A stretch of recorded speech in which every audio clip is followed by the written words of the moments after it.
back when we shot the Winding Road magazine shoot of this 8th Gen Civic Si that Eddy owns, I told you that you should go to my channel and see all of the footage that I have of it. Then we realized we never published anything in this car because everything we do in this car is so effing illegal. Yeah, there's no other way to say it. You said it. Yeah, perfectly. Today's every time we try to make a video, either the police show up, as we should now see in a clip that we have. Someone's behind us going quick. Looks like an Explorer to me. He's waiting to see what we do. Cop or no? Yep, yeah. Say police. Or the car's not running. Here we are. So this car, Eddy's 8th Gen Civic Si, it's got around 300 wheel horsepower. I know you can't believe that. We called it 275 on Winding Road because we didn't want trolls to be like telling us we were crazy, but what did it put down on Brent's dyno? It's put on 2 different dynos. So for all you guys who are like, oh, it's on different dynos, 2 different dynos. I don't even know the exact number anymore because it was so long, but they were both over 275 horsepower. Both times, to the wheels, to the front wheels. It wasn't Dynapacks, they were both Mustang dynos, all-wheel drive dynos. There's no turbo, it's not running any crazy fuel in it, it's 93, the stock block. So most of the stuff is pretty internal because I can't really show you cams right now. Yeah, we can't just pull the engine, you know, snap our fingers in the genie with a engine lift comes out. But let's show you as much as we can so Eddy can show you what goes into a build like this when you're trying to make a 300 wheel horsepower naturally aspirated Civic. It's not easy. All right, so where do you want to start, Tommy? Let's start with engine mods. All right, so under the hood, as we open it, it looks pretty stock. That's because it is. So most of the things on this engine are internal, so you won't be able to notice. But there are some key distinguishes, how do you say it? Distinguished features. Distinguishable features. Yeah, thank you. I need someone to remember my lines. Distinguishable features that are different from a normal Civic, or, you know, per se, a normal bolt-on only Civic Si. Mainly it's this whale cock intake from Hybrid Racing. It's massive. It goes into the, you're gonna have to edit all this because I'm swearing so goddamn much. That's okay, I'll put like rev my fucking here, stand apologies. out of the light, stand out of the light. So it goes way down the bumper, and actually, if you watch Tom's Instagram, you helped me put that intake back on. Yes. In the middle of the night, and it was raining. It has a throttle body from the J35 V6, which comes on a bunch of Honda and Acura motors, predominantly Honda Odysseys. So it's a Honda Odyssey. It's got a gasket that's made of plastic in between, so it just gives it some heat resistance. And that's everything that you can see on top. Maybe, oh, you can see a motor mount, and that's it. So everything else is internal. So what's in the engine, what makes this car tick, is it has... Hang on, let me get that motor mount. Boomba Racing. It sounds like a... Move over. Sorry. It sounds like a, I don't know, really bad porn company. But anyways, but what really makes this car tick is what's inside.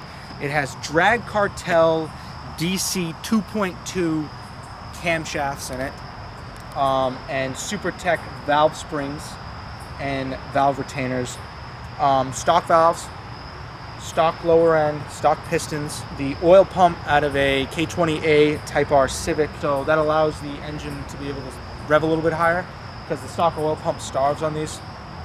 It's a known problem. I got rid of the balance shafts, and what else? You know, it's been so long now. I have to look at my list. I apologize. That's all right. Now let's go suspension. So suspension is pretty simple, actually. This car has a very rudimentary suspension setup. Most people, like, it's got to have, you know, coilovers, you know, with adjustable remote reservoirs and 50 stages of dampening. But that's not how this car is. This car has, hold on, I need to look this up. I have a list. What else did I forget? I forgot, actually I have to change some things because originally it had a Vibrant header on it, but the Vibrant header has been replaced with a Ktune header with a catalytic converter. So it made all that power with a high flow cat. For the record, I'm gonna put the list in the description because this is getting messy and long, and you're gonna ask me a million questions about what he just said. Okay. So here's the list in the description. All right, here we go. I missed like 9 million things. So it has a Ktune header to a full race 3-inch catback exhaust. It has clamps, V-band clamps, instead of the usual gasket to exhaust clamp with bolts. Makes a big difference because I'd be blowing through exhaust gaskets every other month because this thing revs so high and it burns them all out. Next, for the transmission, I did a competition stage 1.5 clutch with the competition lightweight flywheel. I didn't really want to go with some crazy heavy clutch because A, I sometimes do drive it on the streets still, and B, who the hell wants to shift a heavy clutch pedal? I mean, I don't think it's very good. These things are already pretty heavy from the factory, or compared to my Type R. It has Corsport USA shifter bushings and hybrid racing shifter bushings on the actual transmission, so it stiffens it up a bit. And then it uses obviously a Hondata Flash Pro. I just got We're dieseled. gonna have so much road noise in this video. I know. And then it uses a Hondata Flash Pro with Brendan from Brentuning and his Pro Tune. Okay. All right, so now let's go to the Suspension. suspension. All right, that took an hour. Suspension is Redshift Motorsports basic suspension setup. So Chris from Redshift Motorsports, he is a Honda guru and he knows how to set up these cars pretty well for the autocross and for the track. And I called him a few years ago and asked for a basic setup because at the time I was daily in the car. So I went with the Koni Yellow adjustable strut and the neuspeed performance sport springs. The race springs were on the car and they were way too stiff and they were too low and I would scrape everywhere, so I put the sports on the car. It has Progress Technologies, their biggest rear sway bar in the back. I don't know what millimeters it is, but if you look it up, you can find it. It has energy suspension, polyurethane bushings on every single component. That's the biggest upgrade that I feel as though made the biggest difference. It just stiffened the whole car up, and all the suspension components can do their own thing at once. It allows them to all do it freely without having movement. eBay, Meagen Racing, yeah, I'm gonna say eBay because I don't care. And Meagen Racing, chassis bracing in the front, the middle, and the rear. An NRG strut tower bar, which is the biggest pain in the ass to take on and off.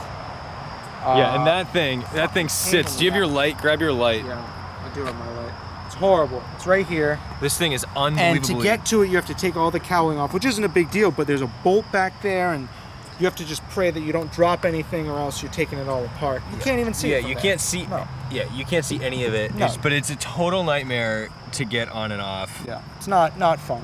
It's got a Corsport USA inner chassis brace, so I can show you guys that. Right there. Now, can you see it? There you go. As you can tell, the whole trunk has been decarpeted and shit. That sweet, sweet weight savings. Sweet weight savings of about 2 pounds. You look so angelic right now with this backlight. See. For brakes, pretty standard setup. Stoptech stainless steel lines. It's gone through a ridiculous amount of race pads, but the ones that I use now are Hawk DC 60s in the front and Hawk HP Plus pads in the rear. I found after years of going through pads that that's the best combination. And then it's on NK RPF 1 8.5-inch rims, and then Bridgestone Potenza RE71R 225/45 17. And you've got a big K brace under there as well. Yeah, that's from Meagen Racing. Oh, that's right. Okay. Yeah, all the chassis braces are Meagen Racing. Cool. And the interior just has a Scroth harness. So that's about it. Other than that, it has yellow fog lights and my numbers on the door. Show us those yellow fogs. Oh, JDM, yo. There they are. Woo!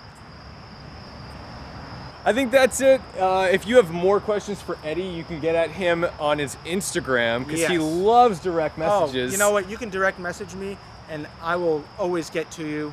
Very quickly. Very, very quickly. I honestly... No, I'm DM... sorry. I will message Yeah. you back. It might take me a little bit. If there's anything you want us to talk about, it's probably this car. So DM him about... It's my pride and joy. Yeah, if you've got Civic questions, you can DM Eddy. I'll put that link below.